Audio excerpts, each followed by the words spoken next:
Ever wondered what makes TV so powerful in Jamaica? Time to find out. Welcome to Global TV Group 358, where television meets innovation. We're not just about shows, we're about shaping society. In Jamaica, TV keeps you informed, connects diverse voices, and supports democracy. Imagine a Jamaica where broadcasters unite, sharing data and collaborating globally. That's us, a unified voice in the TV industry. Did you know TV advertising is still king?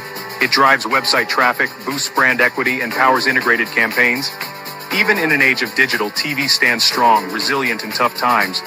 Our Global TV Deck is your treasure trove of insights and data. With charts, graphs, and success stories, it's your guide to impactful TV advertising.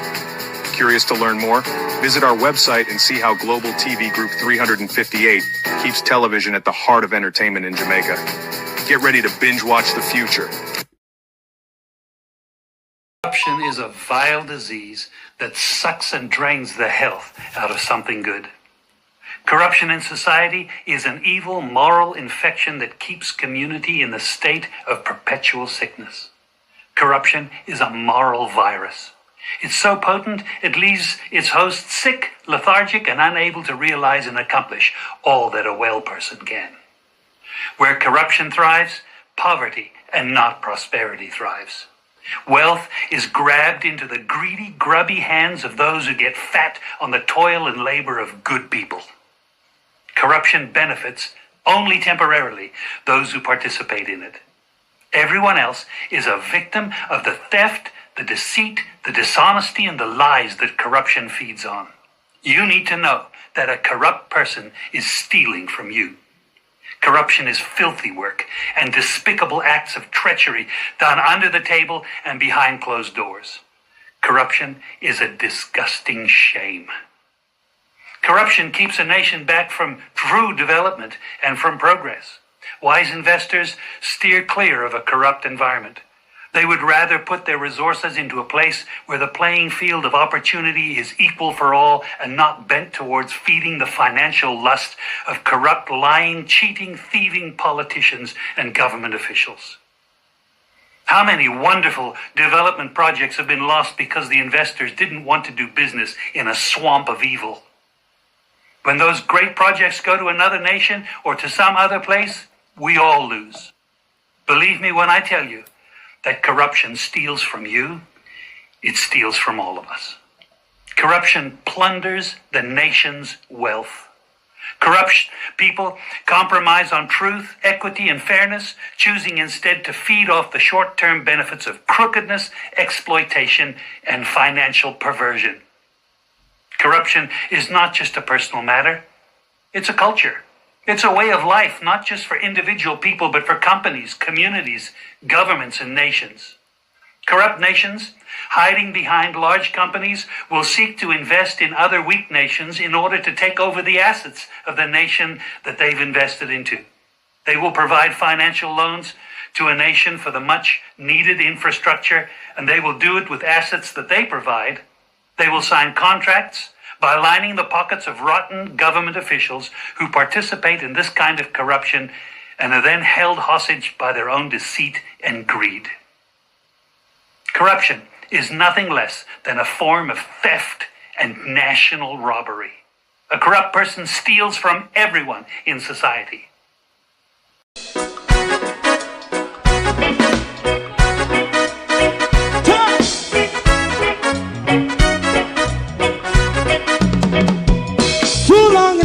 Ghetto, run, keep going on, let's process. For children of Israel do really love rights. So just a try and I as a watchman around Babylonian walls. Oh, children of Israel, I should never hold thy peace. What wrong is going on? Hey, oh, we gonna bust down Babylon walls. Prepare and read the way. Prepare and read the way for your people. Let's go. Fight down, war and cry. Fight down, me say Rastafari. War and cry and do that righteousness. Hey, we love I will love Jaja, Jah Rastafari. I will love Jaja, Jah Rastafari. Save all people. Yeah, we love Jah. We love Jaja, Jah Rastafari. We love Jaja, Jah Rastafari. Save all people.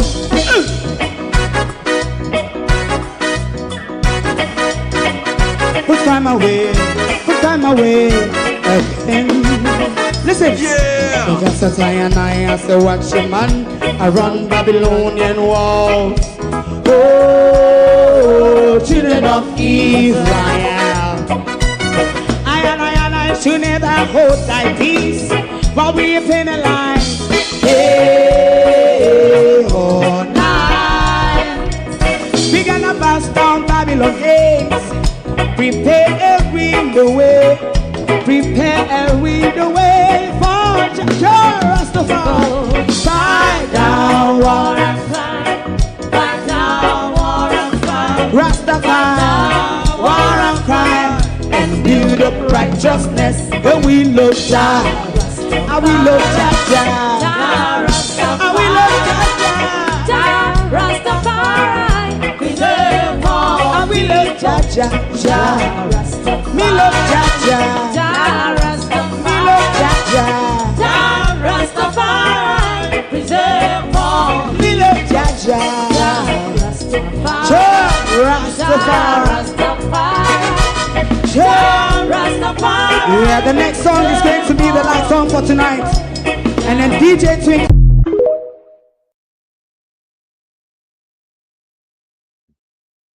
A blessed Sunday morning to you. It's the 15th of February 2026. Thank you for joining us this morning. We have a lot of chop and change to do this morning. Tax, oil drilling, the global diaspora war, and all of that jazz. This morning, we will tread into dangerous waters this morning. So call crowd this morning, because I have a lot to say this morning. I may be digging up old bones out of buried graves this morning, but we always exhume bodies when a problem surfaces. Morning, everyone, and welcome. How was on the weekend? Unlike us over here, who was held hostage by brilliant sunshine and grapplingly cold weather yesterday, and then this morning held hostage as well by torrential rain.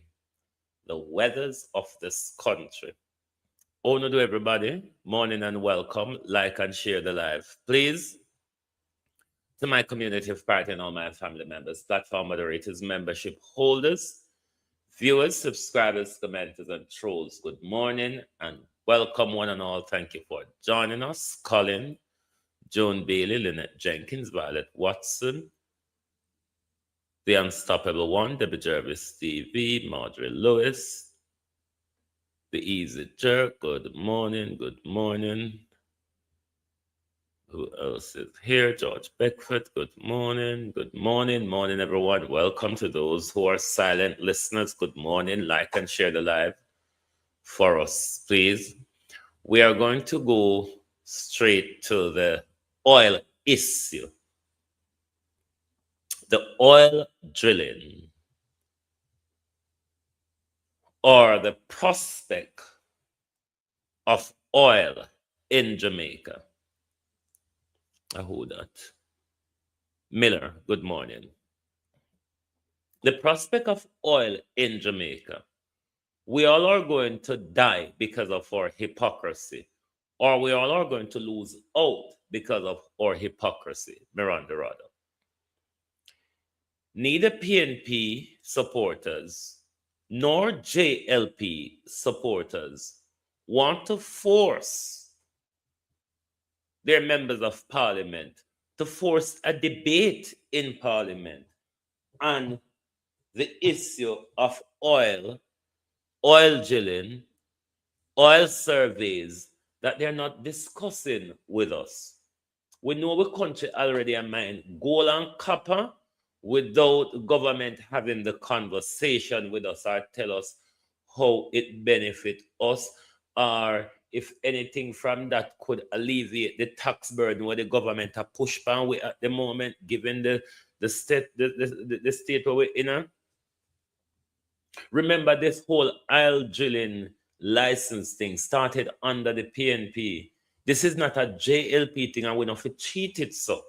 It's hypocrisy to treat it like this. Both parties are lying to us. Both parties may stand to gain from it. Those who have their companies and will get all sort of contracts and this and that in the oil industry. Those who might be investing quietly in all of what Brian Larkin is doing at the moment. But nobody from government want to have the conversation with us. I put out 2 articles on it yesterday. Bear with. I put out 2 articles on the oil issue yesterday. You may be asking, why does he keep putting out the article in a written form and in an audio form? It's because we're catering to everybody. There's a lot of people who are unable to read. A lot of people who their sight prevent them from seeing some of the fine fonts and things, or things are published in. So Beverly Morning, we're making sure we cater for everybody so that everybody is aware of the information we're putting out, whether you can read or not. But I beg of us this morning not to approach the issue of oil, Evan Miller, in a hypocritical way. Approach it as national interest. Approach it as national security. Approach it as both the opposition and the government lying to us. We want to know what is going on. May I go quickly play the 2 articles for you, and then what we will go to is an investor's presentation that Brian Larkin did on the 14th of October 2025, 2 weeks before Melissa. Monica, morning. 2 weeks before Melissa, they had that presentation. We're going to listen to it after we listen to the 2 articles when we put out on it yesterday. But it's not something that we should just sit down and wait, pencil. It's something that we must force a conversation with our political mass. United Oil and Gas. We must, and Jamaica's. We must force this conversation in our parliament. The Ministry of Mining, the Ministry of Energy is having high talk with United Oil and Gas. Why are we, the taxpayers of Jamaica, being kept out of it? Why our leaders keep denying, no, not such, there's nothing here to see. But whatever risk come from it, we the people who don't want to know, we the people who they're lying to, we the people who are kept out of it, are the people who will pick up the dangers and the disaster. And when we get to Brian Larkin, I want you to listen how Brian Larkin is heavily centered. It's all about the investors, and it's all about getting in there first and get the glory. Let us listen to this article first, then we go to the other one, which is much shorter. Then we go to Brian Larkin presentation. United Oil and Gas and Jamaica's oil drilling. The October 16th, 2020. And this is the Global TV News Desk, not anybody else's news. The Global TV News Desk. in print and in broadcast. 25 Context, Prospects, and Environmental Concerns. On October 16, 2025, no specific public meeting hosted by United Oil and Gas focused solely on Jamaica's oil drilling was identified. However, the date fell within a critical period of activity for the company's Jamaican operations, coinciding with industry events like the second IEL Energy Project Development Conference in Houston, USA, and just days after UOG announced a vessel agreement for key surveys offshore Jamaica. These developments underscore the growing momentum around Jamaica's oil exploration ambitions, as well as mounting debates over its potential benefits and risks. The Jamaica Project, key background. UOG holds a 100% interest in the 22,400 square kilometers Walton Morant offshore license south of Jamaica, with unrisked mean mid-case prospective resources estimated at 7 billion barrels of oil. In June 2025, the Jamaican government granted an offshore drilling permit for operations near the southeast coast, though the decision faced criticism for lacking public consultation and transparency. By October 2025, UOG had secured a vessel for a piston coring and geochemical survey aimed at confirming hydrocarbon presence and de-risking the basin ahead of potential drilling. Prospects for Jamaica. Economic potential. If successful, the project could transform Jamaica's economy, offering revenue from production sharing agreements, job creation in energy and related sectors, and reduced reliance on imported oil. UOG notes development costs as low as $8 per barrel and a break-even price of $25 per barrel, with comparisons drawn to Guyana's successful offshore oil industry. Energy security. Jamaica currently imports nearly all its energy, so domestic oil production could stabilize energy prices and enhance national energy resilience. Uncertainties. No commercial discovery has been confirmed to date, and UOG remains dependent on securing industry partners to fund drilling operations. The project also faces scrutiny amid global calls to phase out fossil fuels following COP30. Environmental risks and effects. Geological hazards. Jamaica lies on active fault lines, raising concerns that drilling near Morant Point could trigger man-made earthquakes, underwater landslides, or tsunamis, with potential impacts on infrastructure and public safety. Marine ecosystem damage. Oil spills could contaminate fishing waters, harm coral reefs, mangroves, and marine life, threatening biodiversity and the livelihoods of coastal communities dependent on fishing and tourism. Similar impacts have been documented in neighboring Guyana, where oil operations have been linked to reduced fish catches and water quality degradation. Climate implications. Expanding fossil fuel production contradicts global climate goals, as oil and gas extraction and combustion contribute to greenhouse gas emissions and climate change, an issue of particular concern given Jamaica's vulnerability to hurricanes and sea level rise. Transparency and accountability. Critics, including the Jamaica Environment Trust, highlight gaps in public access to environmental data and grievance mechanisms, raising questions about how potential harms will be addressed and mitigated.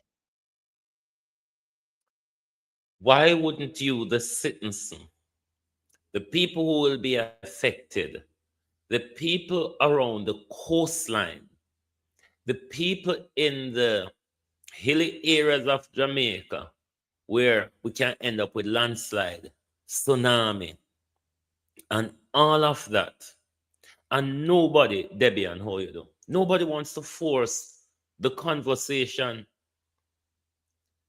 Everybody ought to be writing to your MPs, phoning your MPs, texting them, form your local groups, and go to their constituency office. We want answers as to what is going on with the oil issue in our country. Before we go to Brian Larkin's presentation, let's listen the other clip that we've done on the matter. This is disgraceful to see how we want to die in Updates on silence. stakeholder consultations and UOG's survey activities in Jamaica. Stakeholder consultations. Following the October 2025 developments, formal stakeholder engagement processes launched in early November 2025, led by Jamaica's Ministry of Energy and Mining in partnership with UOG.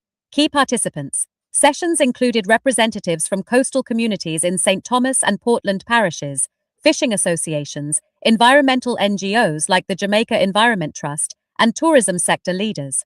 Focus areas: discussions centered on proposed spill response protocols, compensation frameworks for affected communities, and commitments to protect critical habitats such as the Morant Cays and Pedro Bank marine protected areas.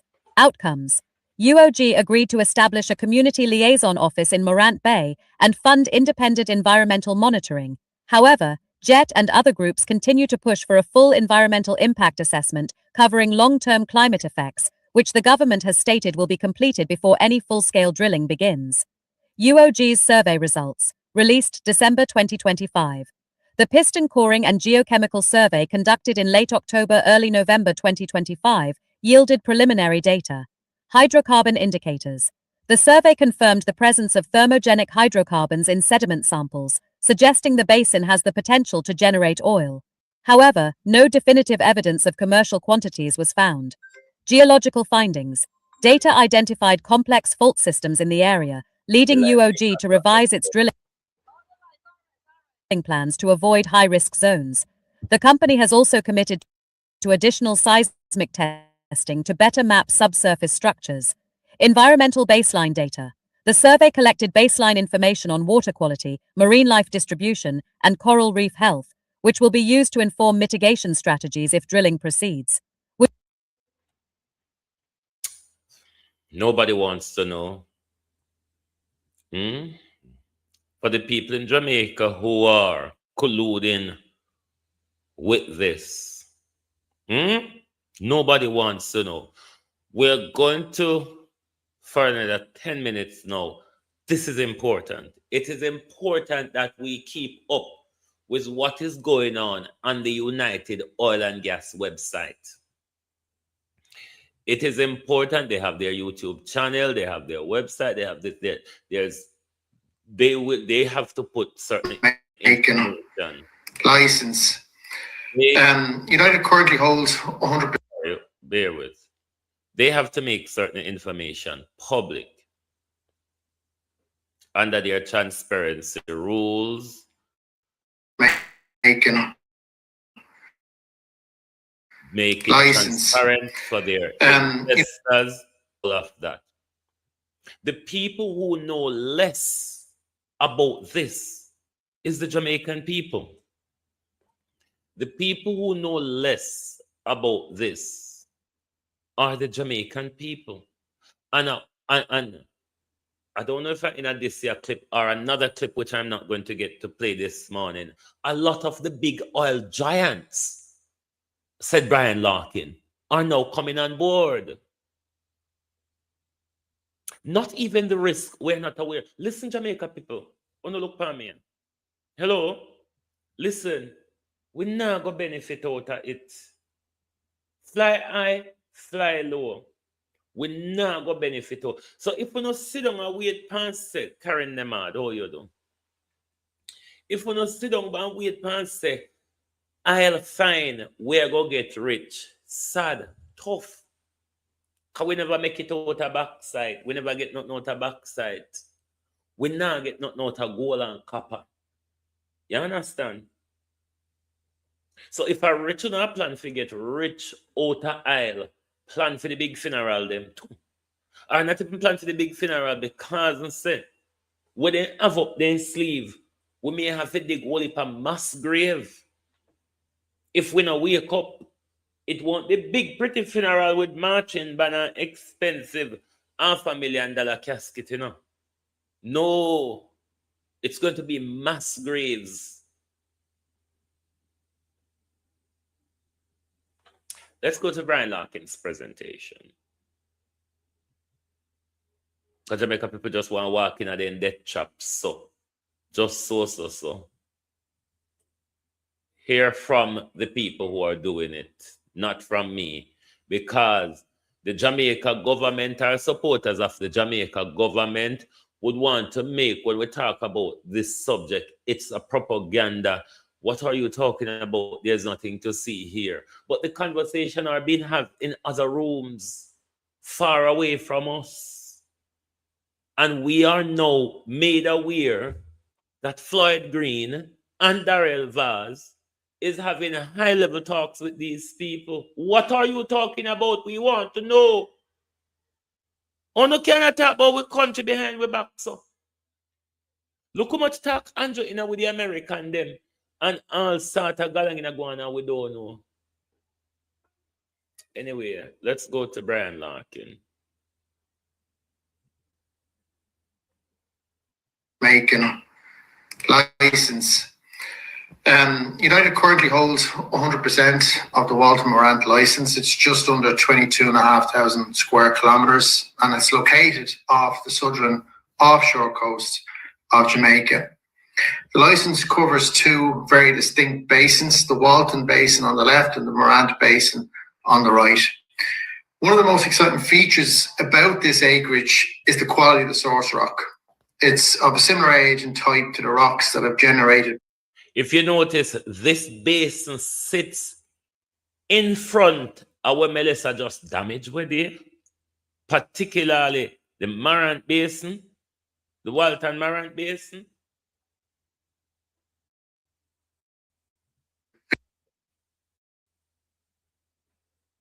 Look, I'm going to leave it uninterrupted. Billions of barrels of oil in places like, Guyana, Trinidad and Tobago, and across the wider Caribbean.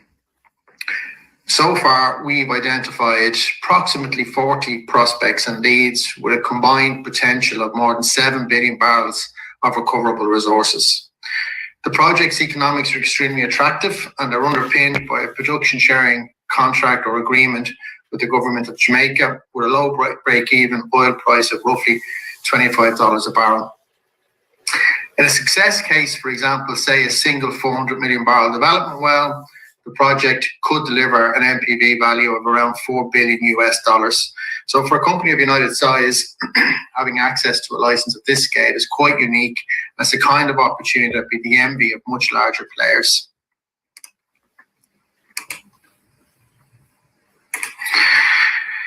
So moving to slide 4 and a quick recap on what's been achieved this year so far, and it's hard to believe we're in mid-October already. Well, it may have seemed quite quiet externally. We've been extremely busy and working very hard behind the scenes, both to de-risk the project technically and to advance our farm out campaign. Earlier this year, we secured an extension of the license through to January 2028, and that's important for two reasons. Firstly, it's a clear vote of confidence from the Jamaican government and from MSET, the ministry, in United's ability to deliver. Secondly, it gives us tenure and certainty. Globalists, when I like and share the live now, this is life and death information. This is critical information. This is not pasa and baga. I'm going to get to the pasa and the baga later on. Because there's issue we need to go pasa and baga about. But this is important issue. We want to support the program. This is life and death. Only people them are go dead from hurricane, from earthquake, tsunami, and landslide if we allow this to continue.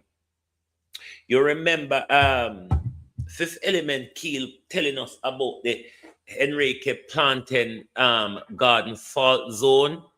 That's the same fault zone where Haiti sit on that gave Haiti the 2010 earthquake. All right. So the Guan player. On the license, which is critical for any farming partner. They'll need to know that there's sufficient time to execute and evaluate the full work program and its results. We've also completed a risking evaluation report this year, pulling together all of the technical work from over the past year. And this has really been the highlight of the year for us for a couple of reasons.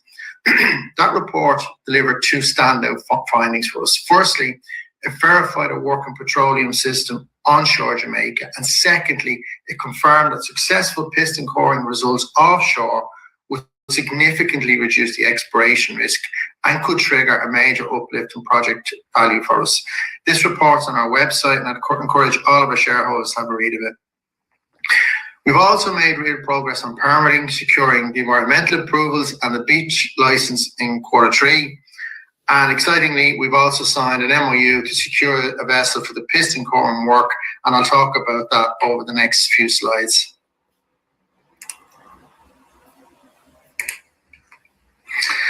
So the piston coring survey. So on slide 5, what is the piston coring survey? Why now? And more importantly, why do we believe it will work?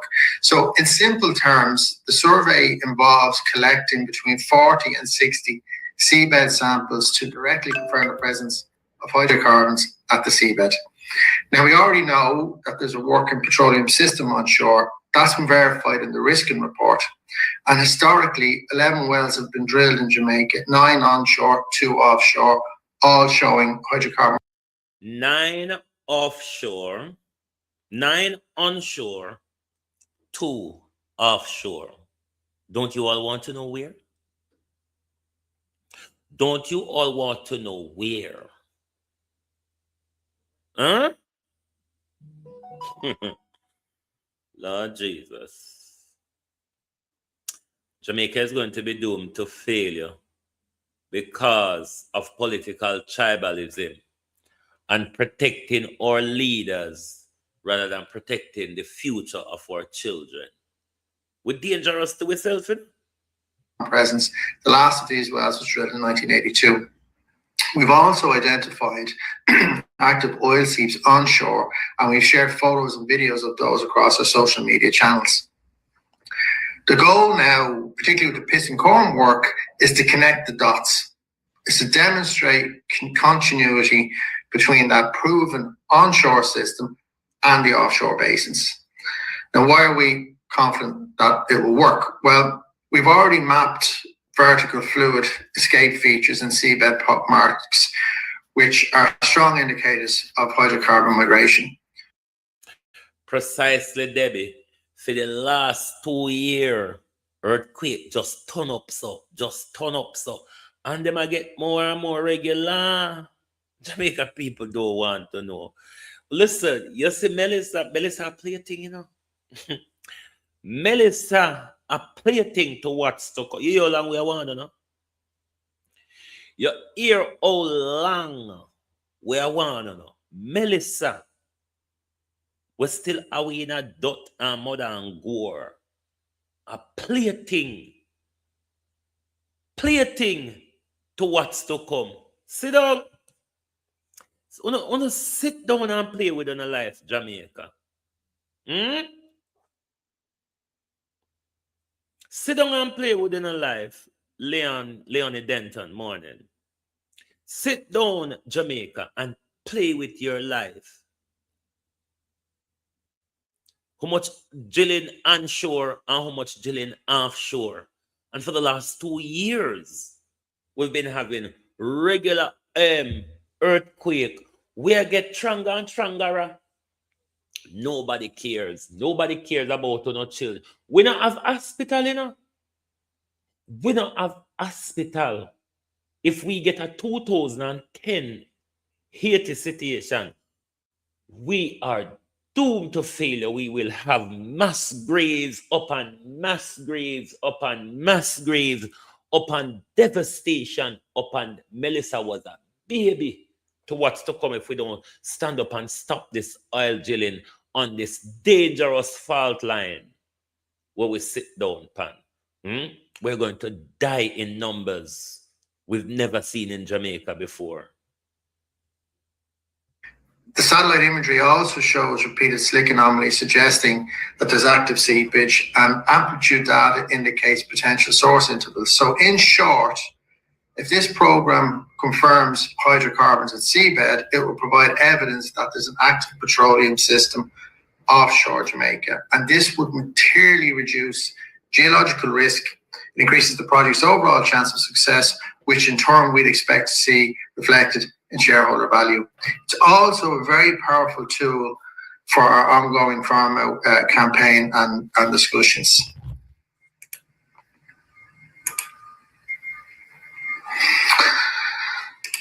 So where are we? On slide 6. On slide 6, you can see photographs of the piston coring equipment on either side and a schematic image in the center showing how the process actually works. Essentially, the piston core is a long weighted tube that's driven into the seabed to collect samples of sediment and mud for analysis.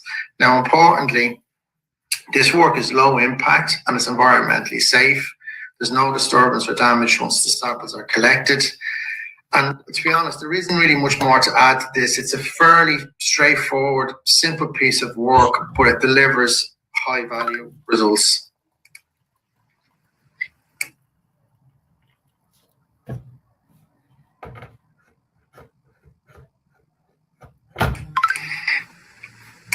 Our slide deck, there we go. Sorry, slide 7, it's jumped across. I hope everybody can follow it.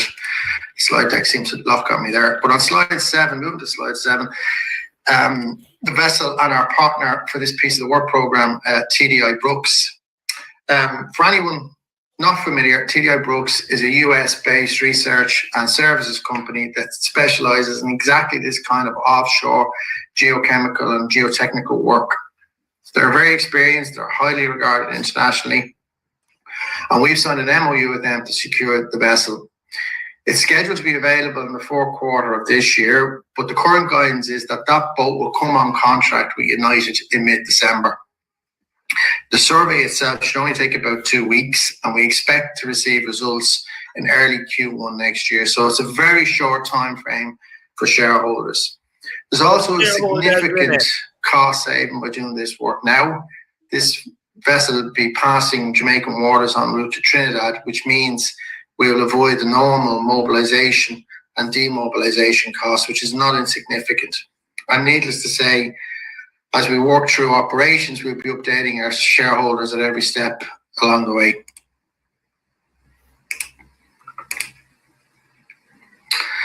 Slide 8 looks at the risking uplift in a bit more detail and the commissioned risking report that we published just a couple of weeks ago. So as part of the mandate, we asked Lapidus to independently assess the piston coring program and the potential value that it could unlock for us. Excuse me. I've had a head cold for the last few weeks. I'm trying to shake off, so I do apologize if I'm a bit croaky. But the results of this independent risking report were excellent. The Cleeve prospect's chance of drilling success improved from 1 in 5 to 1 in 3, and Oriel improved from 1 in 8 to 1 in 5. Now, as I've mentioned earlier, positive piston coring result would further de-risk the entire offshore play for us, effectively joining the dots between the verified onshore system and the offshore basins. And importantly, this uplift isn't just limited to those 2 prospects, it extends across the wider license. And if this work is successful, and we believe it will be for the reasons that I've outlined a few moments ago, this would represent a genuine step change in value, both for the project and therefore you would expect for our shareholders.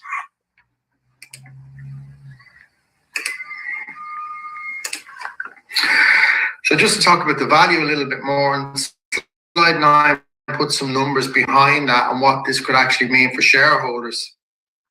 So according to the Tennyson research note published in July 2024, Cleeve was valued at about $83 million net risk to United, and that was based on a 19% chance of exploration success. Now, I don't want to bamboozle anybody with numbers here, so stick with me, but the new risking report updates that success chance to 32% following successful piston coring survey. Applying those numbers to the Tennyson note increases Cleave's net risk value to around $140 million US. That's an uplift of $57 million to United's project value. Combine that with Oriel, and the total uplift reaches approximately $75 million US. And as I've said before, this de-risking effect carries across the broader portfolio of prospects and needs. So the overall impact for us could be absolutely huge. These numbers are supported by the more recent Tennyson note that was released last week. And again, I encourage all of our shareholders to have a read of it. It's on our website. The recent equity raise that we announced last week is specifically to fund this work. The unstoppable one may agree with you. I said the same thing to Debbie last night. I'd rather die at home than die in Cornwall Regional Hospital. Like, seriously. Denise Hilton morning. I'd rather die at home than die on the floor in Cornwall Regional Hospital, which we will get to in a bit. To unlock this value for our shareholders now, beyond the immediate technical results, the survey will also add real momentum to the farm-out discussions, both technically and commercially, and we don't have to wait that long for the results. As I've said, we should have the results Q1 next year, so it's a very short time frame for shareholders.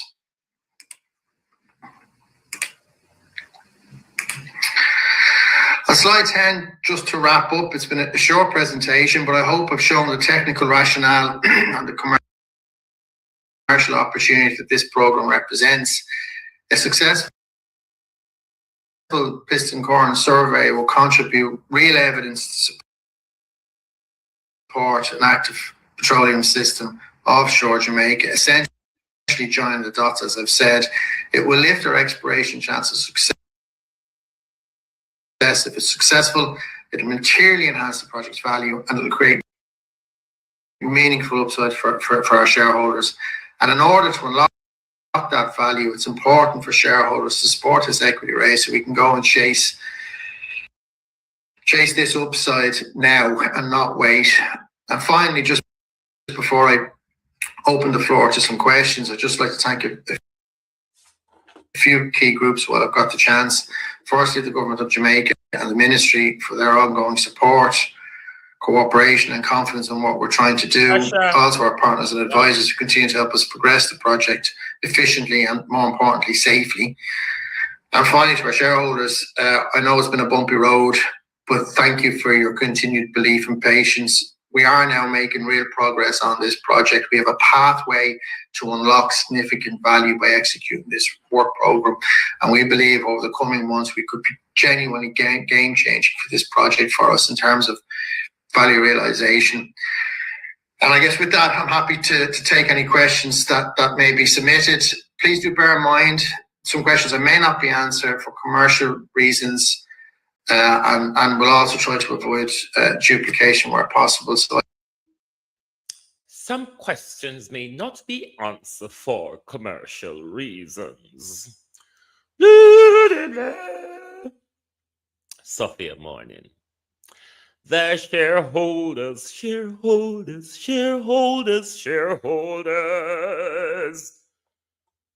Andrew Holness have questions to answer. Darrell Vaz, who have question to answer. Floyd Green have question to answer. Mark Golden have question to answer. Philip Paulwell have question to answer. Miguel Phillips have question to answer. All those people who shadow and responsible for mining and energy, the government and the leader of the opposition, the motherfuckers are all lying to us. Can you not see it? We've been saying this. They are all lying. There are dangers for you and all of us wrapped up in those lies. Don't you want to know more, Devante Morning? Don't you want to know more about the oil, about the drilling? The opposition and the government have questions to answer. This whole shenanigan started under the PNP, stepped up under labor right. The risk is wide open in front of us. Earthquake, I won with it 2 years now. I've become more frequent and I get more stronger. Nobody wants to know. Nobody wants to force a debate in our parliament and the matter. We're not going to a mass grave, you know. Because if we don't make it through the earthquake, Cornwall Regional Hospital, I'm going to kill her now. So just prepare for the mass. Because if you don't prepare for stand up and protect a future generation, protect with community, protect with life, protect with environment and with livelihood, we will die horribly. It's just the truth. The question and answer bit is on my website. You can go to the website. That bit is there. The question and answer session is on the website because we don't have time to play it this morning. There's more things we need to do. But nobody no want to know. We just want dead in a peace, so. We're just willing to chew up it all because it's about we're political masters. Because they're not leaders, you know. None of them are leaders.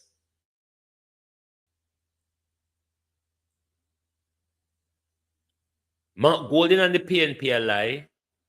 Andrew Holness and the JLP a lie. We, though, stuck in the middle with the pending disaster. We stuck in the middle with all of the pending disaster. The one in them cannot be any more glaring. The one in them cannot be any more glaring. Who is taking note of what is happening though? Nobody. Because Jamaicans don't want to know. Jamaicans are just comfortable waiting to be killed by all of what's to come. Because that's what's going to happen in Jamaica. Many of us will die. Many of our family members will die. Because it looks like a we sit down a plan to get rich out of aisle. Ask the Nigeria people where them benefit. If a plan on a plan to get rich out of aisle, ask the Nigerians what did they benefit out of aisle. We cannot continue to approach all of this in silence. We just cannot continue to approach all of that in silence. Now, some of you are on the app. When we release an article, you get it straight away. When we publish it on Facebook, some people have a link that leads them to the website. Now, when you touch the link on the article, it will lead you to the particular article that link is for. But when you go on the website, you'll see all of our articles in the recent posted area. Or you can just go to the vlog area, the blog area where all the articles are at, and they're posted in print and audio form. So everybody can, those are you on your mobile, it will be 3-stroke to your right. When you touch that 3-stroke to your right, it open up the drop down box and it allow you to go through the different articles. But we do that one upon the Jamaica diaspora issue, where we are going to move to briefly now, and may I go boss liberty after that.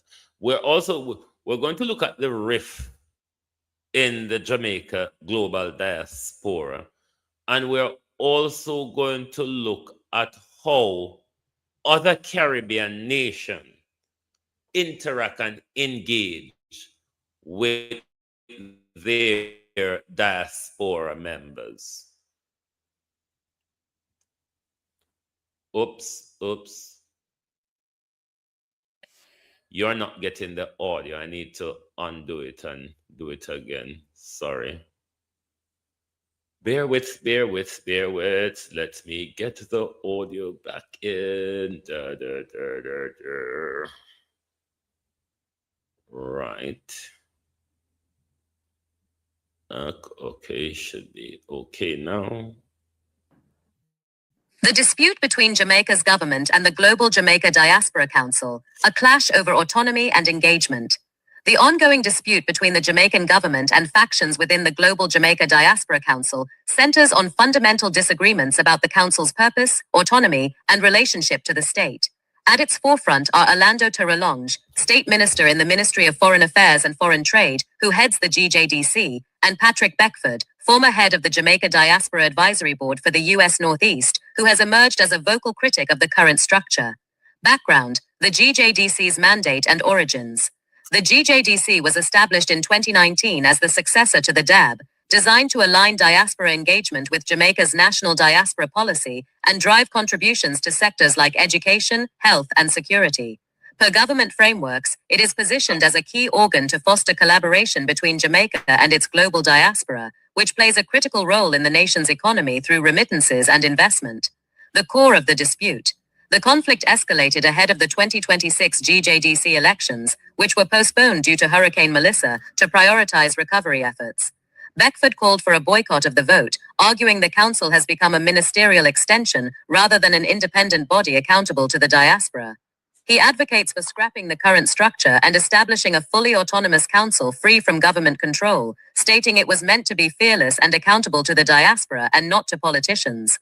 Terrelonge has rejected these calls, describing them as disingenuous and without merit, and accusing critics of spreading misinformation to disrupt a legitimate and transparent process. His stance reflects the government's view that the GJDC must be aligned with national policy to effectively drive development. This clash builds on earlier tensions. In 2023 to 2024, a rival US-based group using the same Global Jamaica Diaspora Council name protested government corruption, crime, and perceived neglect of diaspora concerns, even hosting a counter-conference to the government's biennial event in June 2024. While this group later fractured internally, its grievances, shared by Beckford and others like Dr. Rupert Francis, highlight broader frustration among some diaspora members who feel their input is sidelined in favor of state priorities. Critical analysis. Strengths of the government's position. The government argues that alignment with national policy ensures the GJDC's work supports tangible development goals, such as post-hurricane reconstruction. Terrelonge has emphasized that the council's structure was endorsed by the diaspora at the 2019 conference, and that transparency in elections and decision-making is maintained. Additionally, public dissent, particularly when it involves international protests or boycotts, risks damaging Jamaica's global image and discouraging investment, as noted by other diaspora representatives like Nathaniel Pete. Limitations and concerns. Critics contend that government oversight undermines the diaspora's ability to hold authorities accountable on issues like corruption and crime, which directly affect both residents and overseas Jamaicans. Beckford's call for autonomy reflects a desire for the diaspora to have meaningful agency in shaping policies that impact their communities at home and abroad. The 2024 implosion of the rival GJDC group also underscores the risks of uncoordinated dissent, but it does not negate the validity of core grievances about engagement and transparency. The government's combative tone, as highlighted by editorials, may further alienate diaspora members whose support is vital for recovery and long-term growth. While the state frames the GJDC as a collaborative platform, some see it as a tool to leverage diaspora resources without genuine partnership. Conclusion. The dispute reveals a deep divide over how to balance state-led development with diaspora autonomy. The government's focus on alignment and accountability to national goals is understandable, but it must address concerns about meaningful representation to maintain trust. Conversely, diaspora critics like Beckford need to channel their frustrations into constructive engagement to avoid undermining collective efforts to support Jamaica. As the country rebuilds from Hurricane Melissa, bridging this gap will be essential to harnessing the full potential of its global community. Right. Now we're going to look at how other Caribbean states engage with their diaspora members. Bear with. How other Caribbean nations manage diaspora engagement. Several Caribbean countries have developed distinct models for engaging their diasporas, offering contrasting approaches to balancing state goals and community autonomy. Formalized partnership standing. Barbados established the Barbados Diaspora Foundation in 2015 through an act of parliament, giving it independent legal status to oversee engagement across 15 regional chapters worldwide. The foundation operates with a board equally composed of government appointees and diaspora-elected representatives, ensuring shared decision-making. Key initiatives include a diaspora investment fund for small businesses and a skills matching program that connects overseas professionals with public sector needs. Unlike Jamaica's model, the foundation has explicit authority to advocate for diaspora interests in national policy debates, such as tax reforms for overseas citizens. Trinidad and Tobago, decentralized network with sectoral focus. Trinidad and Tobago's approach centers on decentralized regional councils that report to the Ministry of Foreign and CARICOM Affairs, but retain autonomy to design programs based on local diaspora priorities. A core feature is sector-specific working groups focused on energy, healthcare, and culture that facilitate targeted knowledge transfer. For example, the Energy Working Group has helped secure partnerships between Trinidadian firms and diaspora-led tech companies in Houston. The government also hosts an annual Diaspora Day that includes public forums for direct feedback on national issues like crime and infrastructure. Haiti, community-led networks with state collaboration. Haiti's diaspora engagement is shaped by its unique political context, with most initiatives driven by community-based organizations rather than a formal state body. The government works in partnership with groups like the Haitian Diaspora Federation to coordinate efforts in education, healthcare, and disaster relief, including post-earthquake reconstruction in 2021. While there is no statutory framework governing engagement, the state provides logistical support and tax incentives for diaspora investments. This model prioritizes grassroots autonomy, but faces challenges in coordination and ensuring alignment with national development plans. Key comparisons to Jamaica. Legal status. Barbados and Trinidad have formal structures with clear mandates, whereas Jamaica's GJDC operates under government policy rather than legislation. Autonomy. Haiti's model is the most decentralized, while Barbados balances state and diaspora control. Jamaica's current structure leans more towards state oversight. Focus areas. All nations prioritize economic contributions, but Trinidad's sectoral approach and Barbados's legal advocacy role offer alternative frameworks for impact. And this is where I turn to the hypocrite, Wilfred Rattigan. This is where I recall the hypocrite, Wilfred Rattigan, who infiltrated and destroyed a group that was mobilizing itself, that could have and would have become a powerhouse now, should Rattigan have not infiltrated and burst up and destroy that group. While at the same time, that same Wilfred Rattigan, you see, Allison were dead, were there? Rattigan and Allison always in a communication. The same Rattigan were there, we want to contest in the government where the all way fight against. Rattigan want contest to go bungle up with Kamina Johnson Smith and Terry Lang in the hypocrisy. The hypocrisy of these people and them self-aggrandizement, because it's all about them. Me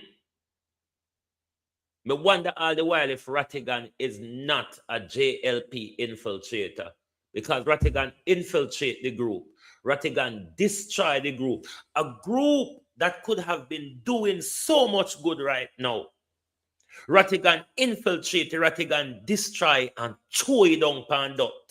And the same hypocrite Wilfred Rattigan no one figure run in a diaspora. Uno see the cross-border hypocrisy them wanna invite, but you see when me talk, you see to my chest broad,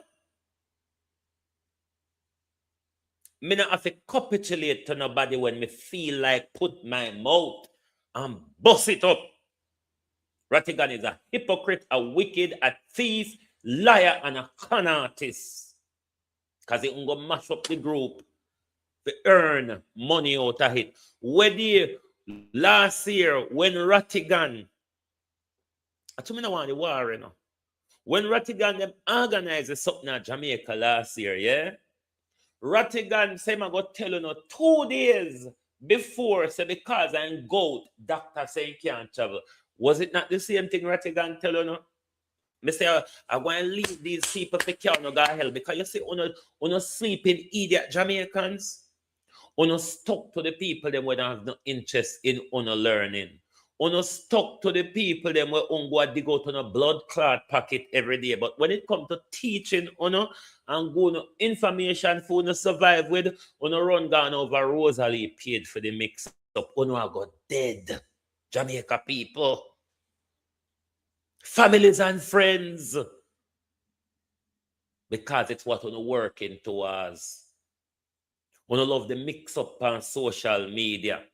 Uno love the dress up people them will come with necktie and all these bumbo pussy blood clot nonsense. Me say, hey, uno Jamaica people, me angry and iggy phone, you know. Anyway, we could go over Christopher Tufton, because Christopher Tufton have it all prepared. Sit down and wait for no. Christopher Tufton, yeah. Christopher Tufton have it all worked out. We don't go dead. Can no love fuckery. We don't love nothing good. We don't love when people talk to you nicely. If I that you not go love me for continue to hate me. Me never got. So you guys talk to took a nobody trip nice. to the Montego Bay Hospital. School, go learn knowledge and information to people. We never go to school, go learn to talk nicely. So if we not come around here for the manners and all them nice thing there, and people for coerce on the dirty egos and all of them bumbleclot jazz there, don't come around here. It's not here. It's not the right place. This is not the nursery for faint heart. This is not the nursery for faint heart, because when the tidal wave come, they call it tsunami. My grandmother used to call it tidal wave. When the tidal wave come, when the earthquake come and all of this something them, it will go worse than my bad word and my dirty behavior. So if I that no problem, go on, go die in peace and leave me alone. Make me rot it out to the end. All right? Dr. Tufton have it all stored up for you. If you not think, if you not cannot tolerate my mouth, go and go tolerate Cornwall Regional Hospital. Who's holding you back? No, like literally, who on earth is holding you back? You can't tolerate my mouth. Go and go tolerate Tufton Hospital. Me not hold you back. Me on go show you where they before you go, idiot. I'm fed up of Jamaica people. When I say fed up, I mean fed up. You all drive me nuts. Because I don't like knowledge. I don't like mix up. Should I dance, go, phone, or that me should I do. And then I have something for entertaining and titillate on a little soft underbelly egos. So you guys, I took a trip to the Montego Bay Hospital, hoping that I wouldn't stay overnight, because this is the condition that the patients of Jamaica has to be sleeping in. And as you can see, persons have been there for days and days, and that is exactly where they live, on the ground, on the floor, on top of the chairs. You have rats, roaches, cockroaches, all kind of insects running around. So this is what we're... You're all going to die horrible. You're all going to die a horrible death. Pain a belly hot, you know? Pain a belly hot. In a foreigner, we can call ambulance, and ambulance will go come. Call it a Jamaica, no? Netflix and chill. Oh, you call it. Because you don't take these things for joke. Because when you don't call we over here and so no want money for God doctor, we rob Peter and PayPal and Congo. No? If we ever fit top, pick up the pieces, we can't even survive a foreign to bomber clot. We can't even survive. Because we have to run with life, yeah. And we have to run with family and them at home. Yes, I saw you go for most away. The reason why I'm upset over Rattigan and this thing, Jamaica people not standing up. Us in the diaspora is standing up. When Rattigan take that organization and infiltrate it and mash it up to the date where him and Wayne Lonesome is not talking much friend over this same old shenanigan now. With Rattigan and him mouth, we just fly like a bee just so with everybody business. And he's so and he little laba gal mouth galang in. mash up the group, and one go contest in a Terry Lang them election. Terry Lang them were a dictator to the Jamaica Global Diaspora Council. What voice are we going to have joining with the same government where we are fight against dirty thief in Rottigan, with thief off the people and money to live your high blood clot life, and now you can't produce no result, and you can't produce no tax document, thief in Wilford Rottigan. Anyway, go on about your business this man, and next thing they come start fling stone through your window and all that jazz. But yes, me have to talk. Me a talk. Let's go to Andrew Holness, friend, and the tax. Why? If we don't like it, just hit over your head like when we do eat up a story till daylight to take off the sheet off of your head. That's how it go. Me not tell no lie. Me not talk to no for no like me. Me not talk to no for suit no ego. Me say what need to be said. You don't want to hear it? Tick something in your ears and move on. My duty is to talk. And that me go to school, go learn fido. Talk. Anybody where you say go to school, go study law. If you don't come out making noise, you learn fuck all when you were there. If you come out and you not make no noise, you never learn nothing there. Your Netflix and chill dates are about to get more expensive because Jamaica's government is going to start taxing soda and Netflix. I'm Kalila from Money Media, giving you money news for the Caribbean. So the Andrew Holness administration is about to do something they haven't done in a decade: implement new taxes. And it's one of those things where I'm disappointed but not surprised. Hurricane Melissa was historic, record-breaking, devastating, all the adjectives. It caused nearly $9 billion US. The unstoppable one may have people a Bustamante right now. Bustamante, a pigsty. You see these ribbons and balloon, Lord Jesus. Bustamante Children Hospital. What the hospital name? The children hospital name. Whatever the children hospital name in Jamaica, it's a pigsty. Me have people there right now, and my family them life may protect me no go load and blaze and all sort. Pigsty. Dollars in damage. That's about 41% of the island's GDP. So it was always going to take a lot of money for the rebuilding. And although the island has benefited from international help, we still need more for the rebuild, plus funds to carry on the government's regular functions. This either has to come from debt or taxes. Now, the government has said they don't want to take on more debt than absolutely necessary, so taxes it is. Finance Minister Favour Williams tabled the 2026-27 national budget in Parliament on February 12. The government plans to spend about 1.4 trillion Jamaican dollars this year. That's about 8.9 billion US. Now, along with the budget, the government... Bustamante na ha pillar, you know. Bustamante na ha pillar, a old cardboard box, them pack up under the head part of the mat. Lord Jesus. Oh, Jamaica people, just silent. How to just silence so? How to just accept it so? And then when we are foreign talking, on Libya, on can't go on. Of course we can't go on because we would never accept that motherfucker. We would never accept it. That's why we don't want to come back home. That's why we take bad treatment of foreign. That's why we're running, we're going to get more bad treatment. Because we can't take it. We can't take the racism and the name calling because we can't take up cheer and we can't take up buckle and lick them in a clot. Yeah? We can't lick a bad health service. We can't lick road when not fit for car. We can't lick light when not come on, but we still appeal. We can't lick water when not in a pipe, but we still appeal. Eh? No, we will take the racism.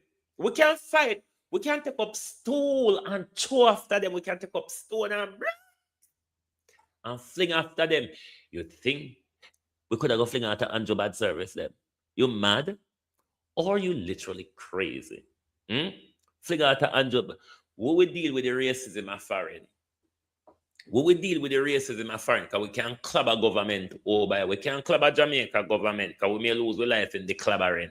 Also tabled the revenue measures, which is the document that breaks down how they intend to pay for everything. By the way, they don't usually table the revenue measures this early. That's usually top secret until the finance minister makes the budget presentation in March.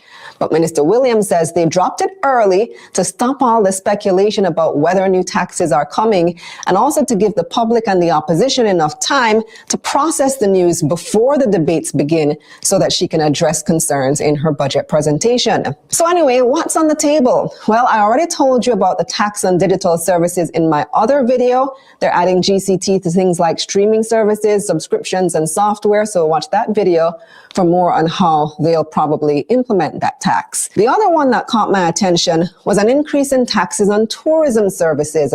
I didn't even know that tourism gets taxed less than everyone else.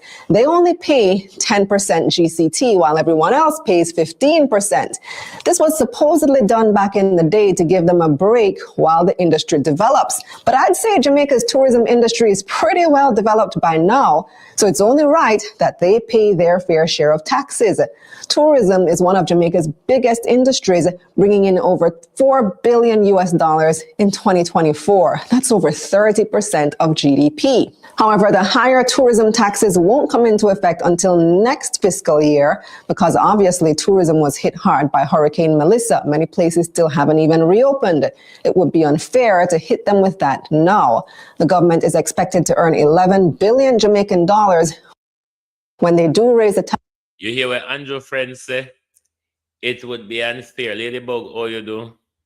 It would be unfair to hit the tourism sector with the higher tax. No. But it's okay to impose it on the Jamaica people now. Jamaica people, nobody on the pound side, you know. And even the one on tour with the pound side, and don't like we and don't support because if we talk to it, if we take on put in our lap in a towel, hush and put gibla around on the neck and take time put the nipple buckle in a toe, and then turn around, rub on the back for a burp. And it's on the fucking face. After all that, if we turn around, rub on the back for a burp. Taxes on tourism next year. Now, the bulk of the new revenues are coming from raising the so-called sin taxes. These are taxes on alcohol, cigarettes, and now sugary drinks. They're expecting to raise 10 billion from sugary drinks alone, so that's a big one. Currently, we only pay GCT on sugary drinks. They're now going to add SCT on top of that. The rate will vary depending on the size. A small 300 milliliter drink will have an extra $6 in taxes. A 600 milliliter drink, which is the size of your standard soda bottle, will have an extra $12, while a big 2-liter drink will have an extra $40 in taxes. There are some other measures too. The annual drawdown from NHT that was supposed to end this year, they're going to continue with that for another 5 years. They're taking $11 billion from funds that should be earmarked for housing and using that to support the general budget. There are also changes to duty concessions and vehicles for public sector. Should that $11 billion a year not go to rebuild the people them with sea and breeze and rain wash with their house? The government just take 6.1 billion from the US. Why the government not use that and run the budget? Or better yet, Andrew Holness and his friend them give back with their teeth.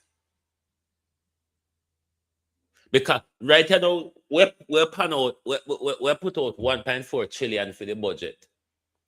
And we have over $3 trillion unaccounted for in our country. what we disperse under previous budgets. So what you say? Sector workers and a change to the Environmental Protection Levy. But we'll learn more in coming days when the budget debate gets underway in March. And that's the bottom line. So, what? The bottom line. Tax arrears. Aisle a jail which presents environmental risk. Hospital mash up and a broke down. Road a mash up on a car. When I pick them now learn a school anymore. I'm not quiet. So me go on about my business because we're not quiet. Eh? The people of Jamaica is comfortable. The people of Jamaica is comfortable. The people of Jamaica upset me, Mazat control. Everything I fall apart and everybody's silent. PNP lied to we, Labour lied to we. Nobody no want to talk to we about the aisle. Everybody said the earthquake I get more frequent and get more. And United Oil and Gas have so much to say. United Oil and Gas have all these high-level talk with Ministry of Mining and Ministry of Energy. So what happened to them on the opposition side? What if force the debate in a parliament? What if highlight the issue? What happened to the Jamaica people where got dead? I go about my business. Because Mrs. So no one dead in a peace. Mrs. So no one dead in a peace or no one dead frightened. So me leave on and go on.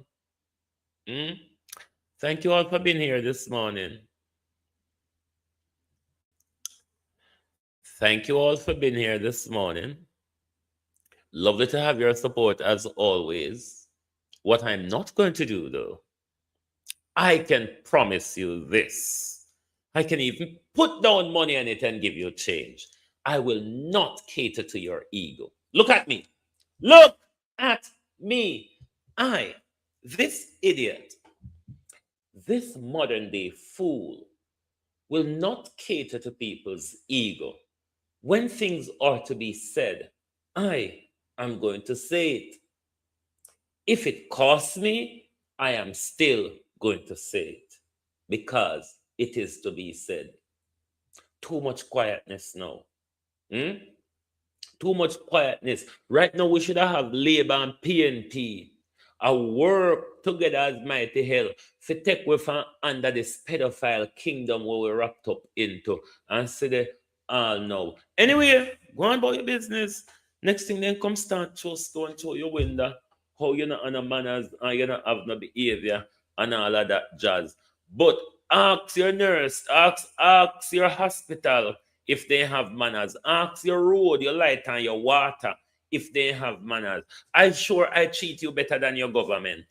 Because the things I tell you, your government will never tell you them. The things I advocate for you, your government will only promise you them to get your vote. And the minute they look, flight grade, flight abandoned in the aftermath. Rice and water minister. See flight green there. Flight green, rice and water. Flight green don't talk about Southwest Centers that are Parity or Black River from Melissa. So we flight green have the issue there. 20 pounds of rice and 1 gallon of dirty water when you go recycle site, go pick up the buckle and walk into river to in knee, full up the buckle and carry come the Parity people. Yeah, and that flight green though. Anyway, globalists, welcome go about with business now. Remember to interact with our website. Alrighty? Interact with our website because we have a lot of information on there. We are not going to only put out information over here. Our print information is focused on our website mainly, even though we'll put a little snippet at what's it for you on Facebook, but our print news is based on our website. You can download our app. We have the link on our Facebook. I think I moved this thing there now out of the let me go. I think I have it no in the app there. In a forum, in the app there. But however, support our website and support our different channels. We keep putting out a lot of articles helping to keep you abreast with the information, especially information that so-called mainstream media refuse to speak about. All right? So thanks for being here. Thanks for your support. Continue to support the group because, our group is expanding. We're in broadcast. Now we're in print news. Continue to support us by downloading our app. And when we put out with information, you read them and you share them. All righty. Thank you. Good morning and good afternoon from Global TV.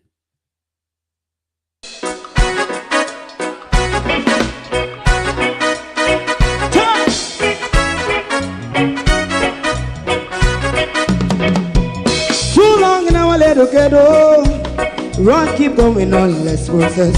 For children of Israel do really love rights. So just as I and I as a watchman, I run Babylonian walls. Oh, children of Israel, I should never hold thy peace. What wrong is going on? Day or night, we gonna bust down Babylon walls. Prepare the way, prepare the way for your people. Let's go.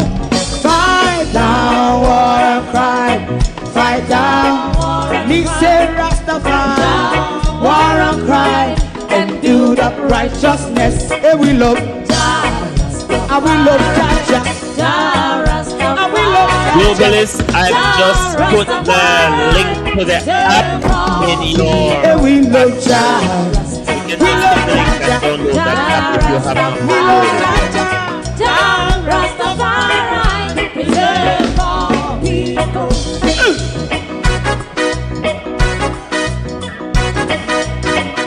Put time away again.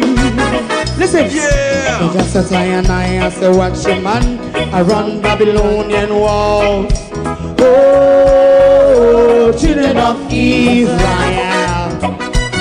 I and I should never hold thy peace while we penalize day or night. We gonna bust down Babylon gates. Prepare the way, prepare the way for Rastafari. Fight down war and crime, fight down war and crime. Rastafari, war and crime, and build up righteousness. And we love Jah, and we love Jah, and we love Jah, Rastafari, preserve all, and we love Jah. Me love Jaja, me love Jaja, Rastafari, preserve all. Me love Jaja, Rastafari.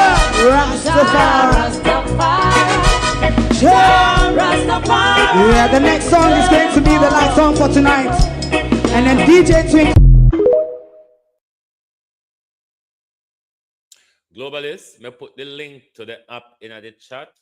Make sure you download the app, those of you who haven't downloaded it yet. Thank you very much. Goodbye. If you don't like missing out on the latest shows but still enjoy classic hits, then Global TV Group 358 is your perfect match. Global TV Group 358 isn't just another channel, it's your ultimate TV experience. From breaking news to binge-worthy dramas and timeless classics, we've got it all. Our unique blend of original content and global favorites means there's something for everyone. And guess what? With GTVG's seamless streaming, you can watch anywhere, anytime. Plus, our interactive features let you be part of the action. So, whether you're a seasoned binge watcher or a casual viewer, Global TV Group 358 is here to keep you entertained day and night. Don't just watch TV, experience it with Global TV Group 358. Subscribe now and never miss a moment.